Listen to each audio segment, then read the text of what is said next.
So I just finished those interviews with Mark Bouris interviewing Anthony Albanese and Peter Dutton ahead of the election this year on his show Straight Talk. And honestly, Mark should have just called it, a walk in the park with Mark Bouris. It was so boring. And I've seen Mark's stuff in the past. I like Mark's stuff. I like him on The Apprentice. I like even his normal content that he does now. But to call a show Straight Talk and to interview the Prime Minister and the Prime Minister who wants to come in, Peter Dutton, in the way that he did, I was just underwhelmed. Not with Albo or Peter Dutton, on the interviewer. I was so bored out of my mind, and maybe that's what he was going for. But mate, don't call it Straight Talk. Like, maybe call it a walk in the park with Mark Bouris.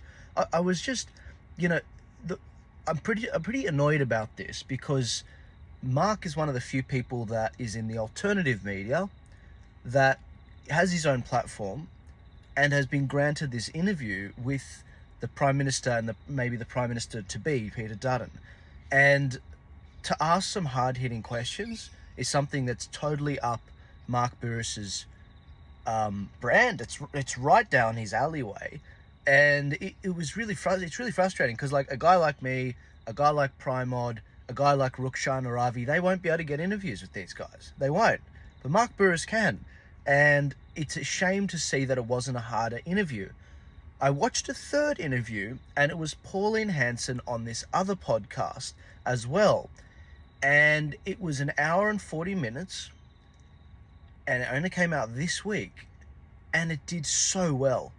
She did really well in it. And there's a reason for it. There's an equation for it. Before some of you guys say, "Oh, Joel, you'd say that because you're a shill for One Nation." Well, I'm not. I back all the freedom parties. It depends who's running in every seat. But when it comes to seeing how the election interviews went, when someone's looking for an interview, they want value out of it. They want to know how like, I feel better having watched this, basically. And watching Mark Bouris's interview called Straight Talk, it was just, I don't know, it was just such a wet lettuce, and it was just freaking boring. And look, you might say, well, what do you expect, Joel? It's politics. It's like, no, I've watched Mark's stuff in the past. It's interesting. And political interviews can be interesting. In fact, the Pauline Hanson one was very interesting. Forget about Pauline for a second. Forget about her.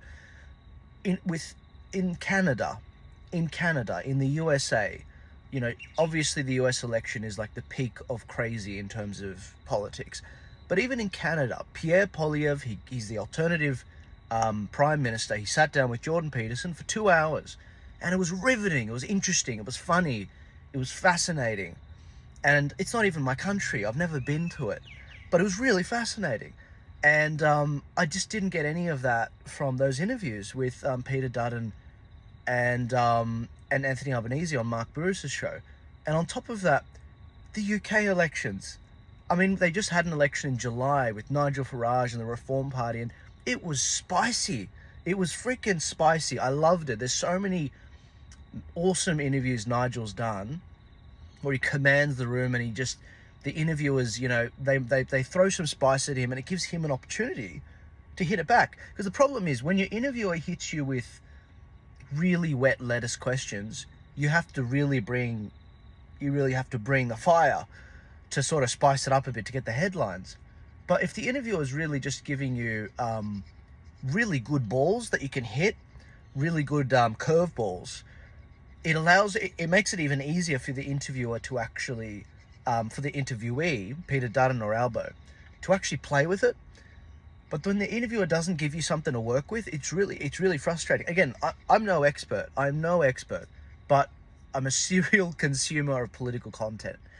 And I see what long-form interviews are doing around the world, how it influences elections in the USA and Canada, in every Anglosphere country, the UK, and even other non-Anglo countries. Like in Argentina, it was huge. And I'm just disappointed in Mark. Don't get me wrong, not a fan of Albo, not a fan of Peter Dutton, but I was looking for something, and I like to think I'm pretty fair. I give credit where it's due, and I don't know if Mark heavily just watered it down or maybe there was editing in it, just so that he could get the interview, because he had to make sure that he had friendly enough terms for Albo and Dutton so that they would agree to the interview. But I just was serially disappointed in Mark Bouris. Again, huge fan of Mark. I love his work. I'm not here to just bash him because I obviously do my own content creation. I want to see content creators become the center of the political discussion in Australia. I want to see them hosting the debates. I want to see them hosting the long form discussions that crap on the ratings of the mainstream corporate media. But when Mark Bouris pulls this sort of stuff and it's too safe, and it's just disappointing, just really disappointing. So I mean, I don't know if you guys share this, who knows, maybe it'll get to Mark, but it's not personal, Mark. I found it freaking boring. And a lot of people, look, when I watched Pauline's interview with these other guys, and I'm forgetting the name of the channel, it's the first time I've seen it. And that's just credit to show that if you do a good interview, other people that haven't seen your channel will see it. But they provided such a good interview platform for her in the questions. They were tough. It was authentic, down to earth. Obviously, it was a panel of 4, not, including Pauline, but also they started the interview by saying, "Hey, Pauline, welcome to the studio." They gave her an honest background as to what she's all about. But then they actually said, "We put the One Nation policies that are on your website, all the policies you're running on in this election, we put them on this website." They set up this website. They got an AI to summarize it as well. And they converted the whole thing into an audio podcast so people can consume the entire One Nation policy platform, what they're running on, in audio form as a podcast platform. That's value, and it costs almost nothing to do. And if you're trying to educate voters on who's running on what and giving them an interviewer, again, mate, look, guys, tell me in the comments if I'm being too hard on Mark, but watch the interviews with Mark Bouris, Straight Talk, with Anthony Albanese, Peter Dutton. Let me know what you think. If you get a chance to watch this interview with Pauline, I'll link that as well in the comments. But man, there was no gusto, there was no luster, it was just freaking boring.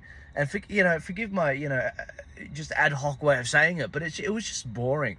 And I pray that, Mark interviews Pauline. I pray that he interviews Adam Bant from the Greens Party. And I pray that he gives the name Straight Talk a bit more, honesty. Like, live up to the name of the show. Don't get me wrong. I like to do softball interviews too sometimes, where there's a bit of back and forth and disagreement and whatever. I had one recently with Nick Goiran in the Liberal Party. But when you're interviewing the guy that wants to be the alternative Prime Minister and another Prime Minister as well for his second term, Albo, mate, you're the economics guy, Mark. These guys, they've got some absolutely shoddy statistics. They said on your platform, and I know you disagree with a lot of it because I've seen your shows. And anyways, guys, let me know what you think. If you get a minute this weekend on Sunday or whatever to watch it, check it out. I'm curious what your thoughts are. Again, I pray that they do more interviews. I mean, they were very instrumental in the US alternative media interviews, and the White House is now starting to have alternative media people in the White House. And I'm curious what you think, because public discussion online is becoming a thing in a big way, and it's starting to become bigger than corporate media. And as things shift, it's important to me to see that Australia can enjoy the fruits of that as well as other countries are as well, around the world. And I'm very eager to see that happen. Anyways, let me know what you think. Mark, I've said this with all love and respect.